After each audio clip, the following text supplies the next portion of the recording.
Allez, bonjour à tous, j'espère que vous allez bien. Voilà, je vous retrouve aujourd'hui pour un nouveau Disney Info.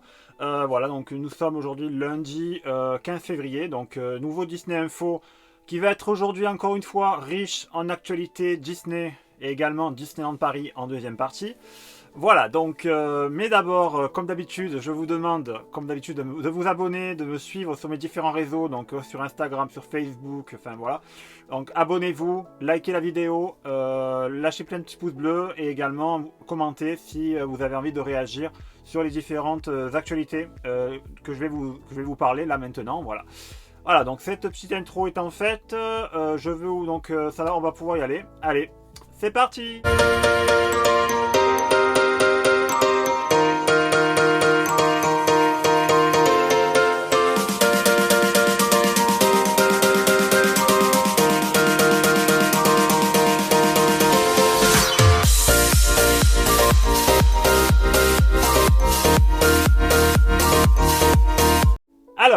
Alors, on va commencer comme d'habitude. On va parler bien sûr de l'actualité des parcs en premier et également Disney en général. Alors, il y a beaucoup de choses à dire. Alors, qu'est-ce qui s'est passé là dernièrement dans la semaine? Alors, il y a eu également, vous savez qu'il y a eu, on va prendre la direction des parcs asiatiques. On va parler de Hong Kong Disneyland et de Shanghai Disneyland, mais principalement de Shanghai Disneyland, puisque ça y est, donc le parc, ils ont, enfin. Il y a eu le Nouvel An chinois, comme vous savez, c'était la fin de semaine dernière. Donc le Nouvel An chinois a été fêté en grande pompe à Shanghai Disneyland. Donc voilà, on souhaite bien sûr un joyeux nouvel an à nos amis nippons et nos amis asiatiques. Enfin voilà. Donc bonne année à vous, bonne année du buffle, parce que c'est l'année du buffle là cette année. Donc voilà, ça a été un gros feu d'artifice. Donc c'est des trucs franchement qui nous font de l'œil parce que clairement ça nous manque là en ce moment. Mais voilà, donc à Shanghai Disneyland, donc voilà. Et on a appris également que, en parlant de Hong Kong Disneyland, qu'il allait avoir également une ouverture possible qui va intervenir là dans les semaines qui vont venir, donc parce que le parc était fermé, mais apparemment je crois qu'il tape sur là ça mi-février, donc ça y est, ça va rouvrir à Hong Kong Disneyland. Bon là ça va pas tarder à se faire. Mais bon voilà, donc je conclus là sur ce chapitre là. Voilà. Alors, on passe maintenant en Californie, puisqu'on a appris que le parc Disneyland, le second parc Disneyland Californie, donc le Disneyland California Adventure, vous savez, avec le fameux la roue avec Mickey, avec son célèbre spectacle nocturne World of Color, voilà, le parc où il y a le land de Pixar Pier, le fameux land Pixar Pier, le land avec Cars, etc. Voilà. Donc, ça y est, donc, on a appris que le parc allait réouvrir, mais très partiellement. Les attractions resteront fermées. Ça va ouvrir pour la mi-mars, donc uniquement réservé, je crois, au pass annuel. Voilà, donc ce n'est pas ce n'est pas une ouverture tout public. Apparemment, c'est pour faire un test, puisque le parc de Californie, vous savez qu'il est fermé depuis bientôt un an. Ça va faire le 14 mars, ça va faire un an que le parc est fermé. Donc voilà, donc on verra bien qu'est-ce que ça va donner. Donc ça va être un test grandeur nature pour l'ouverture de Disneyland California Adventure. Voilà. Alors, puisqu'on est à California Adventure, on est aussi à Californie, on va aller du coup, on reste bien sûr à Disneyland, donc Californie. On va aller, bon, c'est une petite aparté sur le land de Star Wars Galaxy's Edge. On en a parlé dans la précédente vidéo, je vous remets si vous n'avez pas vu, hop, juste là. Donc la précédente vidéo qui était consacrée aux extensions de Disneyland Paris, qui contient bien sûr, comme je vous ai dit, qu'il y aura bien sûr un land Star Wars Galaxy's Edge, inspiré bien sûr de ce qui s'est fait aux États-Unis. Mais on a appris que, donc pour ceux qui sont fans de ce genre de land, qui sont fans de Star Wars, mais qui sont fans beaucoup d'Imagineering en général, il y a un livre qui va sortir là uniquement aux États-Unis, mais on pourra l'acheter sur Amazon. Un livre de 256 pages, donc sur The Art of Star Wars Galaxy's Edge, donc l'art de Star Wars Galaxy's Edge. Donc il se coûtera je crois 50$ et on pourra le commander sur Amazon. Donc là, on peut le précommander, mais il sera disponible que le 27 avril 2021. Donc là, on aura, voilà, si ça vous intéresse, je peux vous mettre le lien en description. Et voilà, donc si vous voulez l'acheter, par contre ça sera uniquement en anglais, ce n'est pas un livre en français, donc si vous parlez bien anglais, mais même sans parler anglais, on pourra bien le comprendre, voilà. Allez, je termine sur ça. On passe maintenant, alors je vous ai parlé bien sûr donc, de la réouverture possible de Hong Kong Disneyland tout à l'heure, donc ça n'interviendra que pour le 18 février, donc là, dans la semaine, ça va réouvrir normalement. Alors, il y a un truc qu'ils ont fait assez sympa, c'est qu'ils ont fait, vous savez que Coca-Cola est sponsor officiel des parcs Disney dans le monde. ce n'est pas une surprise, on le voit à Disneyland Paris, notamment dans les fameuses boîtes à glaçons, les fameux coffrets à glaçons qui sont thématisés selon le land où vous vous trouvez. C'est pareil pour Star Wars, ils ont fait des thématisations spéciales pour Coca-Cola. Alors ils ont fait qu'il y aura une bouteille collector qui sortira donc du coup à l'occasion du 15e anniversaire de Hong Kong Disneyland, avec également un pins collector également. Donc si ça vous intéresse, vous pourrez l'acheter. Je ne sais pas comment vous pourrez faire, mais voilà, j'ai pas plus d'informations sur ça, mais ça sera disponible à la vente. Voilà. Après, on verra. Et puisque j'en suis sur les collections, notamment de pins collector, etc. Alors, petit aparté Shop Disney. Bon, c'est vrai que c'est très compliqué sur Shop Disney d'avoir des produits en ce moment parce que là, dès qu'il y a des sorties, les gens se précipitent et c'est de suite en rupture. Donc je fais une petite aparté. Donc le 18 février, comme tous les mois depuis le mois de janvier, il y a la sortie de la collection Stitch qui va arriver. Donc là, ce mois-ci, ça va être sur La Belle et le Clochard. Donc ça sera jeudi 18 février. Donc ça sera La Belle et le Clochard, et au mois de mars il y aura sur le Roi Lion. Par contre là, ce qu'ils nous ont dit, c'est qu'il n'y aura pas de pins disponibles là parce qu'ils ont des soucis d'approvisionnement, donc ça ne sera pas avant le mois d'avril. Un peu comme sur la collection du Castle Collection, donc pas avant le mois d'avril pour les puzzles par exemple. Donc ils ont des problèmes d'approvisionnement sur certains produits. Voilà, donc je vous le dis. Alors maintenant on passe à la situation. Maintenant on prend les parcs dans leur globalité. Alors vous savez que là Bob Chapek a donné une petite interview là dans la semaine qui s'est écoulée, en disant qu'il entreverrait une ouverture normale des parcs pour 2022. Et que donc là ça va s'améliorer d'ici fin 2021, on verra comment ça va se passer. Et que les parcs seraient selon lui ouverts sans distanciation, sans forcément le port du masque, à l'horizon des coups début courant 2022. Voilà, c'est encore assez flou, on n'a pas trop de sources sûres à ce sujet-là. Ça va varier en fonction de la situation des parcs et en fonction de la situation épidémique tout simplement. Donc voilà. Donc je termine sur ça, et juste pour vous dire qu'il faut savoir que lors du dernier trimestre, 2020, les parcs ils ont perdu plus de 2,5 milliards de dollars. C'est une grosse perte financière sur un trimestre pour la filière Disney Park and Resort de la Walt Disney Company. Donc voilà, c'est tout ce que j'avais à vous dire sur ça. Alors que le bilan de la situation, c'est que là, je vous ai dit que Hong Kong va réouvrir le 18 février. California Adventure partiellement mi-mars, et Disneyland Paris pour l'instant début avril, on verra. Et par contre Shanghai est ouvert, Walt Disney World est ouvert. Par contre Walt Disney World c'est différent parce que là-bas ils vont commencer un peu à augmenter progressivement les jauges d'accueil des visiteurs. Donc voilà, c'est un peu à contre-courant de ce qui se fait actuellement. Mais voilà, donc à Walt Disney World apparemment ils sont plus avancés à ce sujet-là. Donc je termine, voilà, je vous ai parlé de la filière des parcs. Alors, on reste toujours dans les parcs, on retourne en Californie. On a appris qu'ils ont ouvert également un point photo dans le parc California Adventure, toujours WandaVision. Donc un point photo WandaVision pour les passes annuelles Legacy, ils appellent ça. Donc uniquement réservé à eux, donc juste un petit point photo sympa de la série WandaVision. Donc je fais un petit aparté sur la série WandaVision, qui est, comme je vous ai dit la semaine dernière, juste sublime, franchement. Il n'arrête pas d'avoir de nouvelles théories chaque semaine, et j'ai hâte de voir la fin de la saison. Il ne nous reste plus que 3 épisodes là, de la saison. Voilà, donc c'est tout ce que j'avais à vous dire. Puisque je suis sur le WandaVision, donc Disney+, on va vite parler maintenant de gros chapitre sur Disney+. Donc maintenant, alors petit point, alors information cinéma, on a appris que Raya The Last Dragon va être repoussé au 14 avril en France. Voilà, donc malheureusement, on le verra pas du coup, sachant qu'il va sortir sur Disney Plus le 5 mars aux US en Access Premium. Donc il faudra avoir un abonnement Access Premium. Donc ça sera ça sera dispo aux USA le 5 mars, et en Canada, Suisse, etc. Sauf en France, je ne sais pas pourquoi. Ils tiennent absolument à ce que le film sorte en salle, je ne sais pas pourquoi. Mais bon, le film sortira apparemment en salle le 14 avril, alors que c'était prévu initialement pour début mars. Donc voilà, on verra bien. Je continue, donc le Disney Plus, l'actu, donc The Mandalorian. The Mandalorian, on a appris qu'il y a une polémique là dans la semaine, c'est que l'actrice qui joue le rôle de Gina Carano, qui joue le rôle de Cara Dune, donc la copine de Mando, donc a été son contrat ne sera pas prolongé chez Lucasfilm, puisqu'il y a eu une polémique parce qu'elle a tenu des propos polémiques sur les élections américaines, enfin parce qu'elle était pro-Trump à la base, et elle avait tenu des propos sur notamment la comparaison entre les juifs et les républicains américains. Voilà, un truc, je ne sais pas pourquoi elle a parlé sur ça sur Twitter, mais bon voilà, après on va pas juger. Moi je ne suis pas là pour juger, je suis là pour vous dire ce qui s'est passé. Alors, après vous faites votre avis, vous me dites ce que vous en pensez de ça. Mais ça a fait vraiment polémique et les fans avaient demandé à Lucasfilm, à Disney du coup de ne pas de virer l'actrice tout simplement. Chose faite, mais il y a également un contre-courant qui veut que l'actrice revienne dans le casting. Bon, on verra bien. Voilà, donc c'est tout ce que j'avais à vous dire sur ça.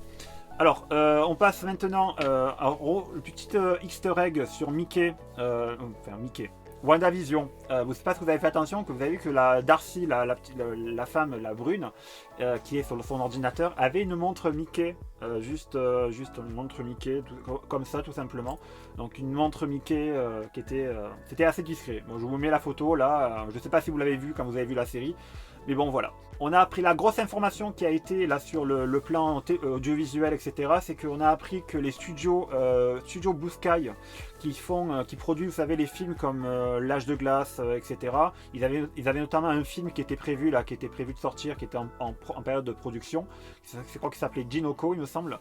Le film, donc le studio a été tout simplement abonnément fermé par Disney. Voilà, donc je pense que c'est pour des problèmes de soucis financiers, etc. Donc le studio ferme fin avril. Et donc il y a 450 emplois qui vont être sur le carreau malheureusement. Donc ça va être... c'est assez triste à dire, mais voilà, donc Disney a décidé de fermer le studio Blue Sky. Voilà, donc dites-moi ce que vous en pensez aussi également. Je termine maintenant cette partie Disney, donc du Disney Info, par terminer une petite conclusion sur Disney+. Donc vous parlez un peu de Disney+, dans sa globalité. Alors ça y est, Disney+, là, commence à talonner sérieusement Netflix. Et franchement, c'est pas mal du tout, parce que Netflix était vraiment au-dessus de tout. Et donc du coup, on a appris que Disney+ comptabilisait 94,9 millions d'abonnés payants à la date du 2 janvier. Par contre là, depuis là, ça a encore battu des records, parce qu'on est maintenant, on tape sur du 120 millions maintenant. Ça a encore augmenté là pendant le mois de janvier. Mais c'est vrai que le mois de décembre a permis à lui seul de clôturer du coup avec 8,81 millions d'abonnés. Rien que le mois de 8,1 millions d'abonnés au mois de décembre uniquement. Je pense que c'est dû au succès à l'arrivée de séries comme la fin de The Mandalorian, également la sortie de Saul et la sortie de Mulan également. Voilà, donc le mois de décembre a été un bon mois pour Disney+, donc voilà, on est assez content de ça. Voilà, donc je termine la partie Disney et Disney Park. Maintenant, on va passer à la partie, à la deuxième partie. Donc la deuxième partie consacrée justement à l'actu de Disneyland Paris. C'est parti.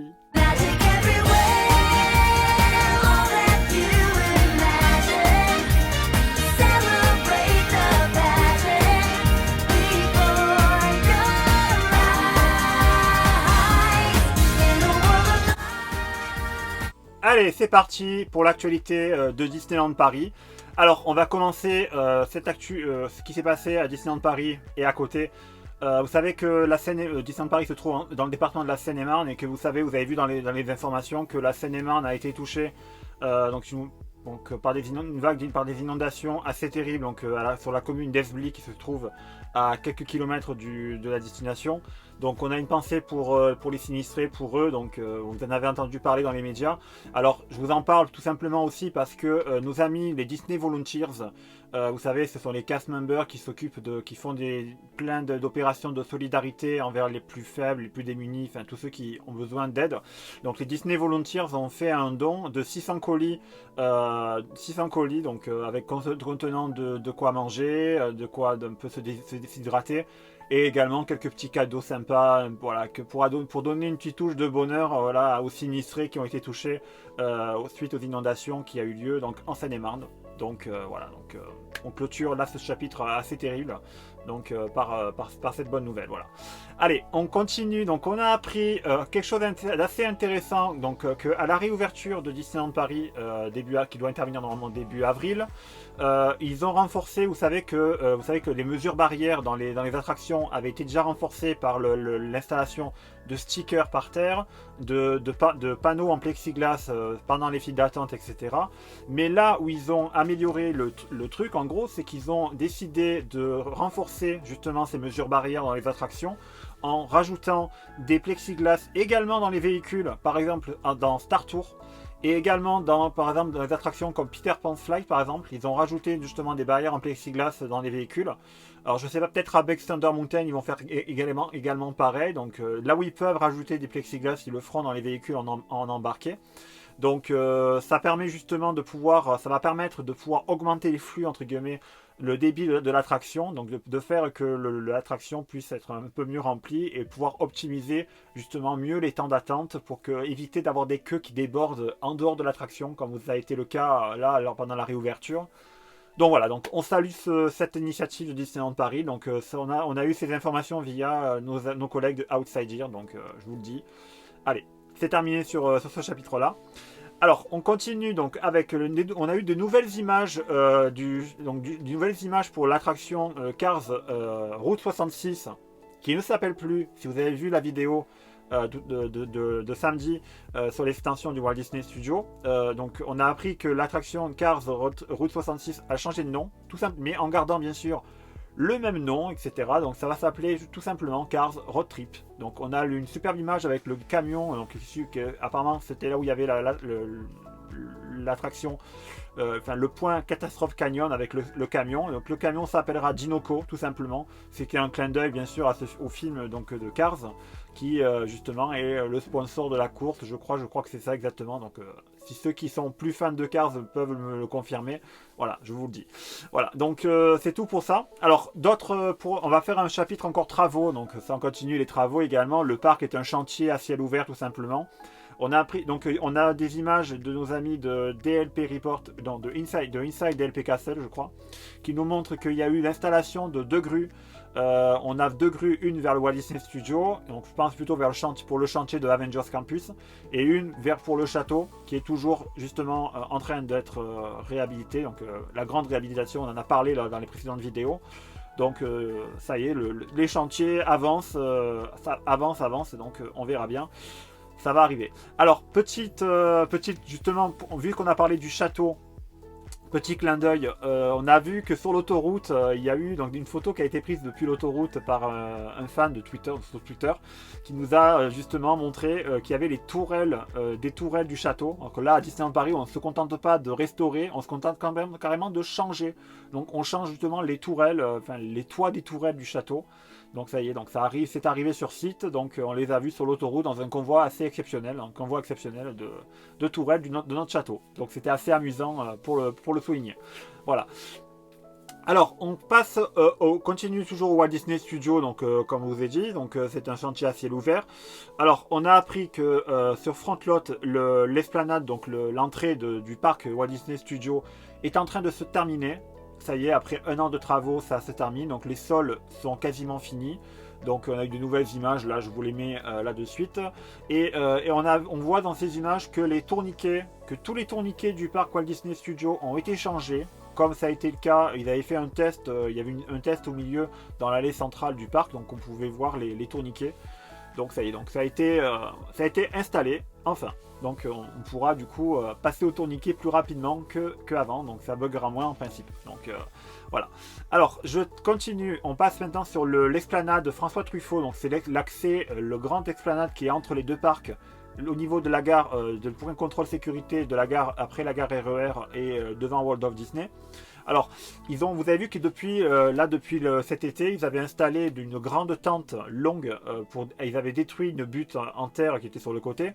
Donc là, on a appris que cette grande tente longue pour les contrôles sécurité, c'était du provisoire, c'est du provisoire tout simplement parce qu'ils sont en train de construire juste en face de la gare RER, plus près du Fantasia Garden, une sorte de grosse halle en béton en dur, donc qui va faire 1200 mètres carrés. Alors la raison, ils voulaient le faire au niveau où se trouvent les tentes actuellement, seulement le problème c'est qu'en dessous, tout simplement, où il y a World of Disney juste en face, il y a les tunnels SNCF, donc des TGV et RER, donc ils ne peuvent pas du coup construire à ce niveau-là quelque chose de dur et de lourd, donc c'est pour ça qu'ils le font du coup à ce niveau-là, plus proche en face de la sortie de la gare RER, côté là où les cast members rentrent habituellement. Donc voilà. Alors, on a aussi de nouvelles photos du parking du visiteur. Je vous en ai parlé l'autre fois, donc avec les fameuses panneaux solaires sur les toits pour couvrir les voitures. Donc il y a pour une production en tout de 750 kWh journalier, donc hebdomadaire, je sais pas, voilà. Donc de nouvelles photos du chantier. Alors, apparemment, on peut y accéder à pied, je sais pas pourquoi, mais on a des photos de nos amis de DLP Report qui y sont allés, et on peut voir que ça y est, il y a une première partie qui a bien été terminée, déjà du parking visiteur, donc le toit, ça a été bien couvert. Donc on verra bien. Voilà, donc fin du chantier pour le toit, donc on table pour l'année prochaine, ou 2023, je vous avais dit. Mais on aura une première phase qui va être livrée au printemps, là, 2021. Voilà, donc je clôture le chapitre à ce sujet-là. Donc on passe du coup partie en spectacle, on va dire. Alors attention, vous savez que là, à ce moment l'entertainment à Disneyland Paris est un peu au point mort, parce que là à la réouverture il ne faudra pas compter sur les spectacles justement. Il y a notre ami, j'ai notre ami collègue Lextopia, donc, je vous conseille d'aller voir sa vidéo qui vous explique justement le futur du Disneyland Paris, qui vous explique que justement la destination pour l'instant est la partie spectacle, vu que le spectacle est le point fort de la destination du Disneyland Paris. Justement, ça va être un peu, là au début, ça va être un peu au point mort, mais ça va revenir en force, vous inquiétez pas, notamment je pense pour les 30 ans. Ils ont décidé quand même de maintenir, vous savez, le spectacle qui a lieu au lac du Disney Village en novembre en général, c'est les Bonfires. Ça aura lieu normalement les 2, 4 et 8 novembre, donc on espère que ça va tenir bon et que du coup on pourra du coup un peu voilà, se relâcher entre guillemets, que les gens seront bien vaccinés et que voilà, on pourra profiter des spectacles à nouveau à Disneyland Paris. Voilà. Alors, dernière actu assez sympa. Donc, non, pas dernière actu, on n'a pas terminé exactement. Petite actu sympa, ça y est, le livre Space Mountain de la Terre aux étoiles est disponible à Disneyland Paris. Il était disponible parce que là, la boutique World of Disney, c'était son dernier week-end d'ouverture là, ce week-end. Officiellement, c'était son dernier week-end. Possiblement, il peut y avoir une ouverture plus tard, je ne sais pas quand, mais on n'a rien de sûr pour l'instant. Mais la boutique World of Disney, ça y est, donc est terminée, donc c'est fermé pour le moment, jusqu'à la réouverture en principe. Et ils ont sorti là, ce week-end, vendredi, le livre Space Mountain de la Terre aux étoiles qui est vendu 22 €. Donc après Pirates des Caraïbes, après Phantom Manor, on a maintenant Space Mountain, comme ça nous avait été annoncé lors de la vidéo de l'event Inside Ears de Noël. Donc je vous avais déjà annoncé l'information à ce moment-là. Voilà. La sortie des Pins collection 2021, ça y est, c'est sorti. Donc c'est sorti depuis là dimanche. Donc voilà, si vous voulez vous procurer ce n'est pas des Pins en édition limitée. Mais voilà, donc je vous les mets là, ça sera disponible, c'est disponible du coup maintenant, ça y est, à Disneyland Paris. Vous pourrez les retrouver lors de la réouverture. Voilà. Et je termine. Alors je termine. Donc ça va dépendre. Non, cette information que je vais vous donner, ça va dépendre de l'heure où la vidéo va sortir que je suis en train de vous faire là. Puisque normalement, alors là, il y aura sur vente privée, sur VP, une vente privée de produits exclusifs de Disneyland Paris à prix cassé, vraiment très cassé, du moins 70%, à 19 h ce lundi. Donc si la vidéo sort plus tard, je pense vous pourrez y aller quand même et vous procurer quand même de faire de bonnes affaires quand même. Et bon voilà, si la vidéo sort avant, vous le voyez maintenant, vous pourrez tout à l'heure du coup faire ces achats sur VP Disneyland Paris. Voilà. Allez, j'en ai terminé avec ce Disney Info. Donc j'espère que ça n'a pas été trop long. J'espère que ça vous a pas trop voilà. Mais bon, l'actualité fait que c'était assez riche et assez il fallait beaucoup développer. Donc voilà. Alors, je termine par vous remercier pour l'accueil que vous avez fait pour la précédente vidéo. Donc les plans d'extension du Walt Disney Studio. Merci beaucoup. Je crois qu'on est à plus de 1700, on est en train de cartonner, on a fait plus de 1700 vues en 2 jours, même pas 2 jours. Franchement, c'est un truc qui vous a vraiment intéressé et je suis assez content de l'avoir fait pour vous, de vous avoir informé à ce sujet-là. Donc si vous voulez d'autres vidéos comme ça, dites-moi-le en commentaire et éventuellement, dites-moi sur quel sujet vous voulez que j'aille explorer un peu et vous analyser un peu tout ça. Donc voilà.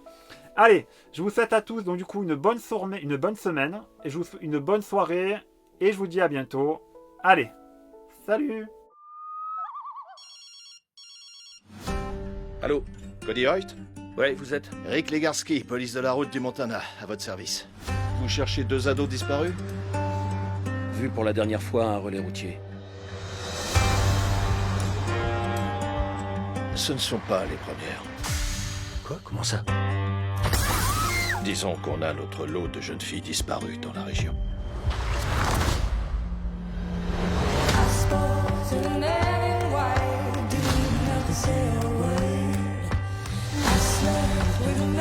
Alors on fait rien et on attend.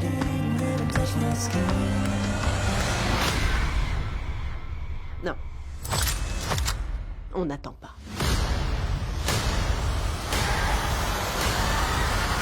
La situation va pas devenir jolie, j'en ai peur.